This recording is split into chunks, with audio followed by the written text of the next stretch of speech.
Good morning, good afternoon, good evening. Welcome po sa my video talk. Bali, ito po si Arnel Mariano.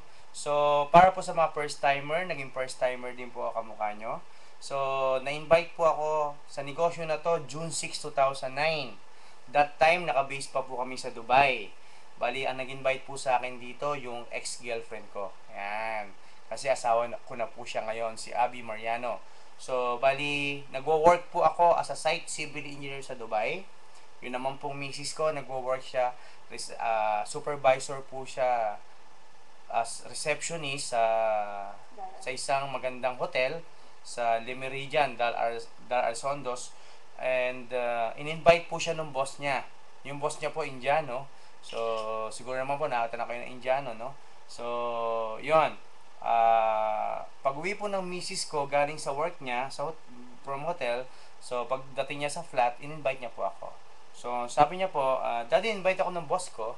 So, tara, attend tayo. So, mga kapatid, sa negosyo, kamukha na may video talk, napaka-negative po ng misis ko. Sabi nga po niya sa akin, kung anumang marketing yung dadatnan natin doon, basta kinig lang tayo, pero wag na wag tayo magjo-join. So mga kapatid, umattend po kami. Pag-attend namin, wala pang opisina that time sa Dubai. So doon lang kami sa flat, yun po yung apartment sa Dubai. Pag-attend po namin doon, sa totoo lang po, ayoko nang pumasok doon sa kwarto eh. Bakit? Nung pagpukas po namin pinto, amoy curry. Bakit? Lahat po sila Indiano. So, isa po kami sa unang naimbita na Pilipino sa may video talk. So, nakinig po kami. Kamukha po ng mga first timer dyan. Nakinig kami. Okay, nagduda rin kami sa negosyo. Okay, ganun din sa produkto. Pero, bago po matapos yung presentation, talagang ako po nakita ko na, sabi ko, potential tong negosyo na to. Okay? Una-una, stable naman yung company, 2004 pa. Okay? Tapos, yung produkto nila, internet. And, kaya lang, naalala ko, no? Kasi sabi ng misis ko noon, attend lang kami pero wag na wag kayong magjo-join. So, ang ginawa ko po, that night, humingi ako ng sign kay Lord. Ano yung hiningi kong sign? Sabi ko ganito, Lord, magustuhan lang ng misis ko kahit yung produkto lang. Titirahin ko to. Hindi po yung misis ko, ha? Yung negosyo. So mga kapatid, ang maganda po nun, bago matapos yung presentation that night, kinalabit ako ng negative nung misis ko. Alam mo, sabi ko, o bakit? Uwi na ba tayo? Ang sabi niya sa akin, Daddy, ang ganda ng products. Mag-subscribe tayo. So mga kapatid, that night, nag-join kami. So sa mga tao na kamukha namin na nagdadasal, okay, siguro naman, lahat tayo nagdadasal na, Lord, sana makita opportunity na pwedeng mabago ang buhay ko. Baka mamaya kapatid, ito na yung pinagdadasal mo. Itanong mo sa akin, Arnel, paano mo nasabi? Simple lang po. Bata, umiiyak, gusto ng candy. Bibigyan ng tatay, hindi. Siyempre, bibigyan. Ganyan pong kabaitan yung ama. Samantalang yung Diyos sa taas, mas mabait bang ama? Siyempre, kapag hiniling mo, dinasal mo, iniyak mo, ibibigay ba hindi? Natural, ibibigay. Paano ko ito na yon? Kasi po, ang Panginoon Diyos, hindi yan literal ng Diyos, na kapag nagdasal ka ng pera, after 2 months, tsadan, 2 million pesos. Ang Panginoon Diyos, gagamit ng tao, instrumento, para ipakita sa opportunity.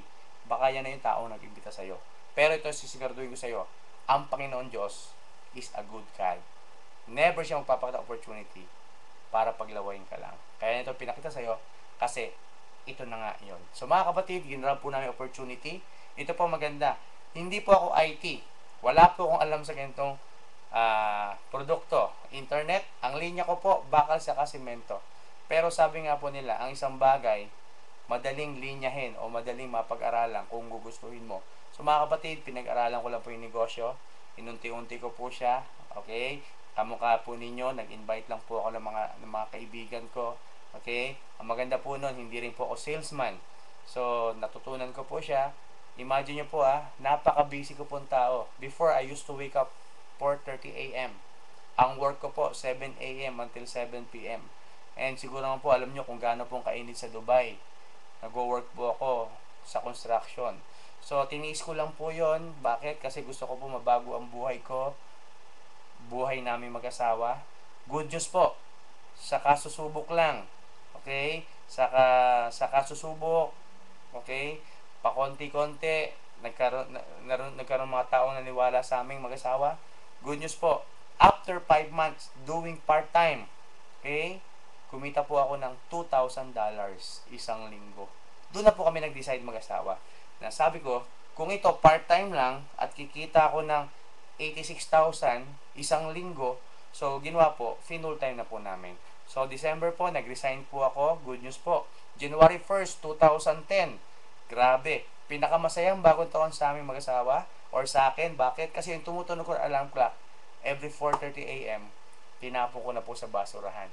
So mga kapatid, itong negosyo na to, hindi lang kami binigyan ng magandang kita, binigyan pa kami ng freedom mag-asawa. So ngayon po, naka-base pa rin kami sa Dubai. Bumili na po kami ng visa doon para pwede po kami maglabas-pasok sa Dubai. So full-time na po kami ngayon sa negosyo.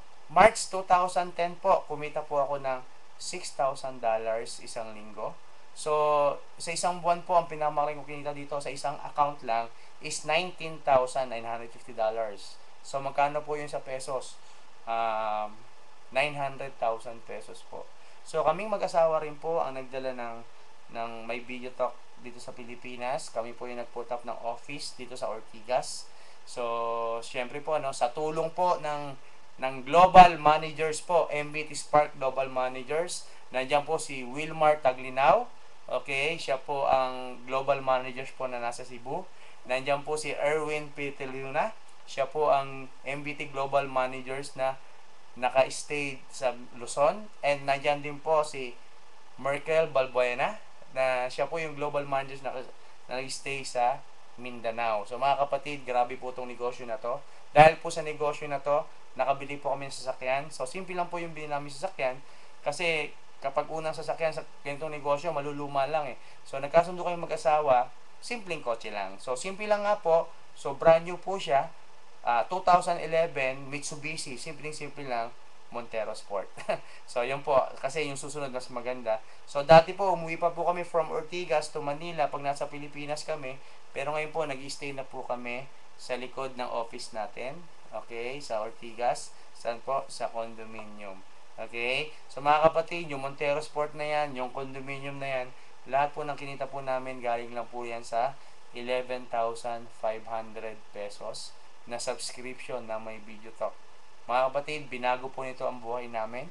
Kapag nasa abroad kami, punta lang po kami sa Abu Dhabi, Dubai, Sharjah, narating na rin po kami sa Qatar, Bahrain, Oman. So mga kapatid, pag natin sa Pilipinas, naikot na rin namin buong Pilipinas dahil sa negosyo na to. So gusto ko lang din pong i-acknowledge, syempre, yung mga leaders sa mga team, most especially po, Okay, Luzon, Visayas, Mindanao. So start po tayo sa Mindanao. Nandiyan po yung mga team natin sa Iligan, di ba? Dipolog, Osamis, Cagayan de Oro, okay? So naniniwala ako, lalaki pa tayo dyan. Siyempre, team din natin sa Davao, sa Jensan, okay? Punta naman po tayo sa Visayas, siyempre, nandiyan po sa Cebu, okay? And then, dito po sa Luzon, okay, nandiyan po yung Isabela, di ba? Sa may Tugigaraw, Ilagan din. Nandiyan din po yung sa Laguna, Cavite, okay, Baguio, and then start na rin po tayo sa Vigan, and then siyempre sa bandang Bicol. So mga kapatid, napakaganda po ng market ng may Video Talk sa Pilipinas. Ang sa akin lang po, samahan niyo po kami. Imagine niyo po kami po OFW, okay, nag-resign na sa trabaho namin. Kahit po residence pa kami sa Dubai, nandito po kami ngayon sa Pilipinas para ibigay sa inyo yung opportunity o ibahagi sa inyo oportunidad na nakita namin 3 years ago. So mga kapatid, itong negosyo na to, binago yung buhay namin. So ibig sabihin lang po niyan, kung nagawa po namin, kami mag-asawa, yung mga leaders ko, kayang-kaya nyo po to. Sabi nga po nila, swerte ni Pedro, hindi swerte ni Juan. Pero naniniwala po ako, yung nagawa ni Pedro, kayang-kaya ni Juan. So kapatid, makinig ka sa akin, paniwalaan mo to. Kung nagawa ko to, kayang-kaya mo rin to. So yun lang po, maraming salamat po sa inyo lahat. God bless po, okay? And more power sa lahat ng taga My Video Talk.